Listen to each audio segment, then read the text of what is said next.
peut dire que cette chapelle, elle est ouverte seulement le lundi de Pâques. Parce que la fête de Sainte-Procule à Gannat, elle est célébrée 2 fois dans l'année. La première fois sur le lieu du martyre de Sainte-Procule, ici, c'est le lundi de Pâques. Et l'autre, qui a complètement disparu maintenant, c'est le 9 juillet, qui était donc peut-être le jour de Sainte-Procule, de la fête votive de Sainte-Procule. Et le 9 juillet, pas ici, mais à Gannat, à la grande église de Gannat. Ce qui fait que même les foires, la grande foire de Gannat, était toujours le samedi après le 9 juillet. Le 9 juillet, c'est Sainte-Procule.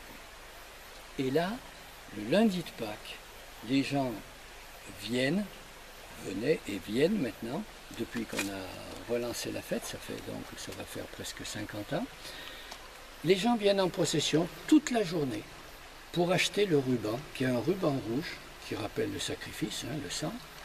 Ils entrent à l'église, le prêtre est là, le prêtre bénit le ruban, ou s'il n'y a pas le prêtre, les gens vont toucher la statue en bois de Sainte-Procule pour que le ruban porte bonheur. Après, on va le mettre ou dans la voiture, ou à la maison, ou dans les étables, ou on va le couper en plusieurs morceaux, un peu comme le rameau.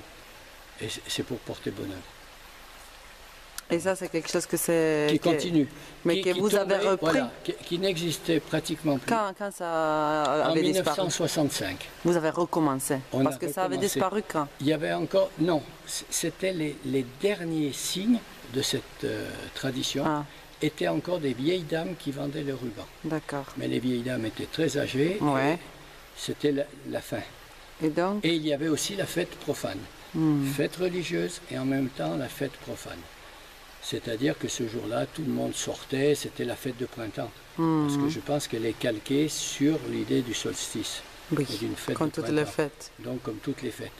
Et vous avez fait quoi avec Alors, cette tradition? On a relancé la tradition. Et là, c'était le début de Culture et Tradition, c'était l'origine. Voilà, c'était l'origine. De votre association. De l'association. On a commencé par la fête. On a commencé par réorganiser la fête profane. On a laissé au curé la messe, etc. Ça, c'était pas notre domaine, le cultuel. Par contre, on a imposé, c'était très difficile, c'était l'époque de Vatican II, donc les prêtres ne voulaient pas du fétichisme, de ça.